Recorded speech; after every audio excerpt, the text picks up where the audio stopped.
पावसासंदर्भातली एक अपडेट आलेली आहे। राज्यातील पावसासंदर्भातली ही बातमी। गेल्या 2 दिवसांपासून राज्यातील अनेक भागात पावसानं पुन्हा एकदा हजेरी लावली आहे। हवामान विभागानं पाऊस पुन्हा सक्रिय होणार असल्याची शक्यता वर्तवली आहे। पुढील 2 दिवसात मराठवाडा, विदर्भ आणि पश्चिम महाराष्ट्रात वादळी वाऱ्यासह पावसाची शक्यता आहे। बातमी सविस्तर पाहूयात। त्याआधी तुम्ही HPN मराठी न्यूज चॅनल पहिल्यांदाच पाहत असाल आणि अजूनही चॅनलला सबस्क्राइब केलं नसेल तर नक्की सबस्क्राइब करा, जेणेकरून आमचे अपडेट्स लवकरात लवकर तुमच्यापर्यंत पोहोचतील। तर आज 20 सप्टेंबर पासून ते पुढील 2 दिवस म्हणजे 22 आणि 23 सप्टेंबर पर्यंत बऱ्याच ठिकाणी पाऊस हजेरी लावणार आहे। आजपासून पुढील 3 दिवस विदर्भात काही ठिकाणी तर गोवा, कोकण, मध्य महाराष्ट्र, मराठवाड्यामध्ये तुरळक ठिकाणी पाऊस पडण्याची शक्यता आहे।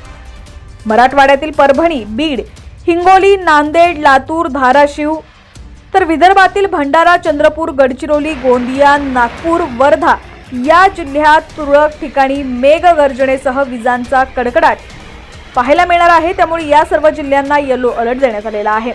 मुंबई, पुण्यातही पावसाची शक्यता वर्तवण्यात आली आहे। मुंबई शहर व उपनगरात पुढील काही तासांमध्ये आकाश ढगाळ राहणार असून हलका ते मध्यम स्वरूपाचा पाऊस पडण्याची शक्यता आहे। इथे तापमान 32 डिग्री सेल्सिअस राहण्याची शक्यता आहे।